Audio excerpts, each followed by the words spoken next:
Hey guys, so today you're being invited to a digital baby shower for Joy Cho of Oh Joy. If you're not familiar with Joy, she is a fantastic lifestyle blogger who also has a channel here on YouTube. So I encourage you to subscribe. You will love her videos. They are beautiful and she is so talented and does all kinds of things around DIY and home and food as well as fashion. So she is expecting her second baby, so a few of my favorite YouTube channels and I decided to get together and throw her a digital baby shower. So if you're expecting a baby or if you know somebody who is, you are in luck because you're going to get some fantastic ideas from some of my favorite channels all around how to make a baby shower extra special. So for my part, I'm going to show you how to create a very festive, fancy fruit punch. So here's the thing about baby showers. They can be a little bit of a chaotic affair, and here's why. You have a bunch of guests arriving at the same time, laden down with packages, mixed with the fact that a lot of these women may not know each other well, because you typically have co-workers mixed with family members, mixed with the occasional neighbor. They sort of arrive laden down with packages, they don't know what to do, and your job as hostess, I believe, is to make everybody feel comfortable right away. That's why I am a firm believer in the present punch station, because what that does is it allows people to come in, set their present down, get themselves a drink, and immediately feel at home. Everybody feels more comfortable with a drink in their hand, right? And then as the host, you don't have to go around making everybody drinks. You can actually spend your time introducing everybody. So it's really the way to go. So the first thing we're going to do is select a punch bowl. Now I have this cake stand that I have had for years that actually doubles as a punch bowl. Believe it or not, it's the coolest thing. You take the pedestal, it flips upside down, then you take the top to the cake stand and it has a little knob. You flip that upside down and then it turns into a punch bowl. This isn't something that I designed, it actually was made to do that. So if you're in the market for a punch bowl, I've put the link in the description. Then you're going to take out a bundt pan that fits into the punch bowl. You want to make sure that you figure this out ahead of time because the bundt pan is what is going to create our block of ice that we are going to put in the center of the punch bowl. So whenever I serve punch, I want to make sure that it's kept cold throughout the duration of the party. And if you actually have to run around and get ice for your punch, it just is like one more step that a busy hostess doesn't have time for. So I love the ice block. Oftentimes you'll find ice blocks made out of water, and that's fun. You know, you can do that too with ice, but I find that then waters down the punch. So we are going to create our ice block out of juice. So once you get a bundt pan that fits into your punch bowl and you know you're good to go, we're going to fill that up 3/4 of the way with grapefruit juice. Then to make our ice block a little bit more decorative, we are going to place some herbs and fruit into the juice, which will actually freeze when the ice block forms and will create a really nice decorative effect.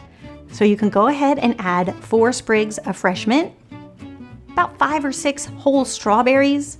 I like to keep the strawberries whole because I think their little green tops are pretty shining through the ice once it's actually formed. And then you can also throw in about 5 to 6 fresh raspberries.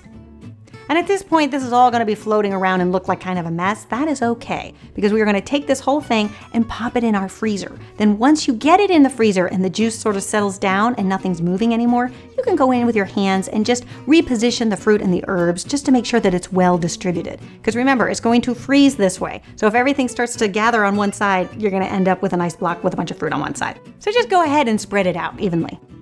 Now this does need to freeze overnight, so you do need to plan ahead. This is a big block of ice and it's just gonna take at least 8 to 10 hours. So you're better off doing it the day before the party. Then you wanna put your punch bowl in position. So wherever you're going to place this punch and present table, that's where you wanna put this bowl. Because once you start to put all the juice and the ice block in it, you don't wanna move it. So make sure you do that first. Then you're gonna prepare a large bowl with some warm water.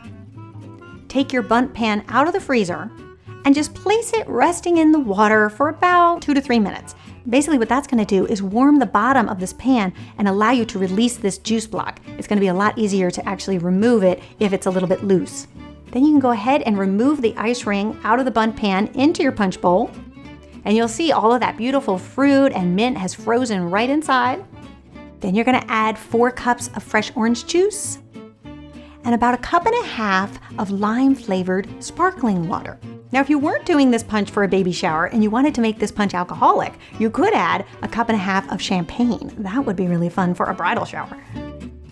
There's something really elegant and festive about drinking a punch out of some type of stemware. And it also just feels really girly. I think baby showers bring out the girliness in all of us, so it just sort of adds to the fun.